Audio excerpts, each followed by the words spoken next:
Gondal citizen bank चुनाव की शुरुआत बीजेपी से गणेश जडेजा चुनाव मैदान में। आपको बता दें कि गोंडल सिटीजन्स कोऑपरेटिव बैंक के चुनाव आज हो रहे हैं। इनकी वोटिंग शुरू हो चुकी है और करीब 23 उम्मीदवार मैदान में हैं। निदेशकों के 11 रिक्त पदों के लिए हो रहे हैं चुनाव। 23 उम्मीदवार मैदान में हैं और मतदान शुरू हो चुका है।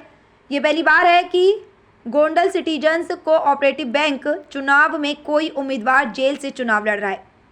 गोंडल विधायक गीतावा जाडेजा के बेटे गणेश जाडेजा फिलहाल जेल से चुनाव लड़ रहे हैं। बता दें कि वोटिंग शुरू हो चुकी है, जिसमें 23 उम्मीदवारों ने फॉर्म भरा है, जिसमें से 11 उम्मीदवार बीजेपी पैनल से हैं और 11 उम्मीदवार गोंडल कोऑपरेटिव बैंक समिति से हैं और 1 उम्मीदवार निर्दलीय है।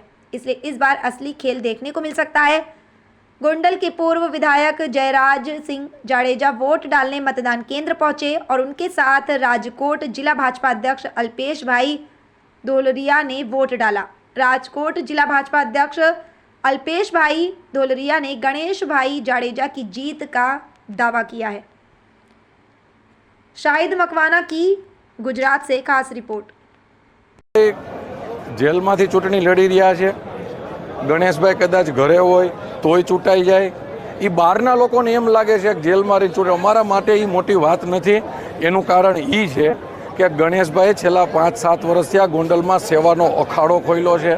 आ गोंडल उपर क्यारेय पूर होनारत होय, कोविड जेवी परिस्थिति होय, वावाझोडुं जेवी परिस्थिति होय, गणेशभाई क्यारेय पग वाळीने घरे बैठा नथी।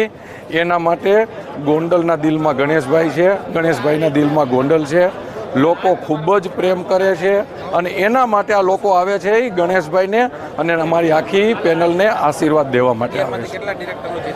11 मांथी 11 डिरेक्टरो राते 12 वाग्या ग्राउंड में जीतशे। आ 12 वागे आ ग्राउंडनी अंदर दिवाળી जेवो माहोल हशे अने भारतीय जनता पार्टीनी पेनलनो भव्यथी भव्य 12 वागे विजय